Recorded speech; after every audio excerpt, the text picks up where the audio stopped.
Pessoal, todo mundo sabe que as plantas elas se alimentam igual os seres humanos. Um pouco diferente, porque esses alimentos eles não são sólidos igual a gente ingere. A planta ela vai absorver nutrientes em forma de íons, que a gente chama, que são elementos isolados. Então a gente vai ter, esse alimento das plantas que entram na sua grande maioria pelas raízes, mas eles também podem entrar via folha. Os mais comuns que a gente ouve falar são o nitrogênio, o fósforo, o potássio. Eles são os que a gente chama de macronutrientes. Esses nutrientes, eles são chamados de macro, não são porque eles são grandes. Na verdade, são porque eles são exigidos pelas plantas em maiores quantidades.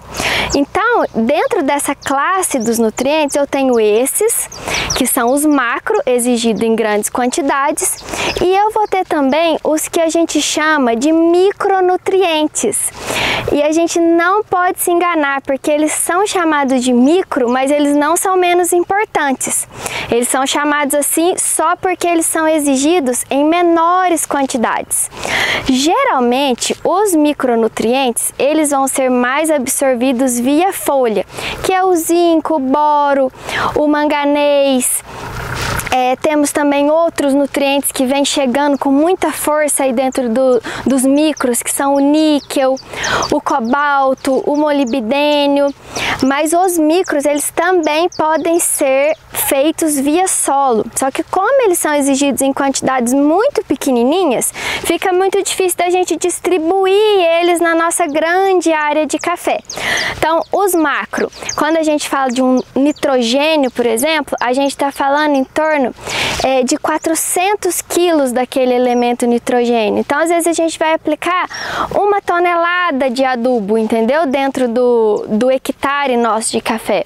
Quando a gente fala de micronutrientes, por exemplo, zinco, manganês, a gente vai estar falando assim de 2 quilos, 3 quilos, 4 quilos de um sulfato de zinco ou de um sulfato de manganês. Então, é muito mais difícil da gente distribuir isso na área. Por isso que eles vão mais dentro das pulverizações, e hoje em dia também com o aumento das áreas fertirrigadas, esses micronutrientes têm ido também via sistema de fertirrigação. Então é isso, a planta ela vai absorver ou via folha ou via foliar esses micro e esses macronutrientes, que é o que vai dar o alimento para elas fazer todo o processo de fotossíntese que vai gerar açúcar dentro da planta para encher os nossos grãos.